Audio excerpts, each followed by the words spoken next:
Sambaka, la Chambre des comptes n'admet pas avoir fait fuiter ce rapport. Certains, justement, analysent cette fuite comme le signe d'un conflit interne au pouvoir. Quel crédit est-ce que vous accordez? Mais vous avez tout compris. Vous avez tout compris. Le RDPC a peur de lui-même. Et il faut comprendre une chose.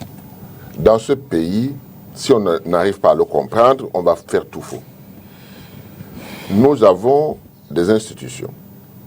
Et vous allez vous rendre compte que dans les mécanismes de contrôle du pouvoir, l'exécutif s'est arrangé à dévoyer complètement le législatif. Le législatif, moi, jusqu'à ce que les députés pensent qu'ils ont été élus par le peuple et qu'ils doivent faire quelque chose, pour le moment, ils ne servent à rien. Regardez tout ce qui se passe, on parle de liberté et autres. Maître Simela, il peut le témoigner. On a des lois. Mais ces lois sont arrivées à l'Assemblée nationale par le gouvernement. Parce que les députés, avec les initiatives, ne peuvent rien faire. On rejette. Mais quand bien même l'Assemblée a adopté ces lois, article 66, machin, tout ça là, mais l'exécutif encore revient pour dire que ce n'est applicable qu'après décret d'application. Vous comprenez donc très bien qu'on se moque des Camerounais.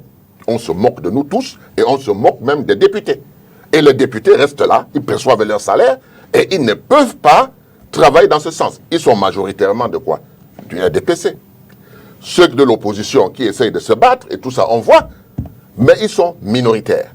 Donc, vous ne pouvez pas m'expliquer qu'on veut la justice dans ce pays et qu'on freine dur comme fer, n'est-ce pas, l'évolution, ne serait-ce que législatif. Parce que quand on a fini d'adopter cette loi et que l'exécutif vous dise que non, elle n'est appliquée, il n'y a pas encore de décret d'application. 5 ans, 10 ans, 20 ans, 20, 96, c'était quand? Il y a combien d'années? Alors, quand on regarde tout ça, on a peur de son pays. On a peur parce qu'on ne voit pas la volonté qu'on avance et qu'on efface tout ce que le colon nous a laissé. Bon Dieu, ce n'est pas de leur faute. Ce n'est pas de leur faute. Ils ont trouvé un système que le colon a laissé. Ils s'en sont accaparés, mais aujourd'hui, ils voient les limites avec la mondialisation. Donc, laissons tout ça et bâtissons un pays. C'est de ça qu'il s'agit aujourd'hui. Parce que tant que ça va continuer avec ce système-là, ça va se perpétuer et on va imploser. Il y aura une explosion au Cameroun. On ne peut pas échapper à cela. Parce que quand on le disait, moi je me rappelle à l'époque, Jean-Claude Autou, il faisait quoi? 6, 7, 8 à la CRTV. 6, 7, 8. La mamie de Bois-Terran. La mamie de Bois-Terran. Qu'est-ce qu'on a appris un jour? Que le Shah d'Iran a fui. N'est-ce pas? Moi, je me rappelle de ça. Ça date.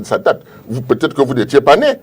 Hein? Mais ça existait. Et on doit s'inspirer de ces choses-là. L'Iran était une des pires dictatures.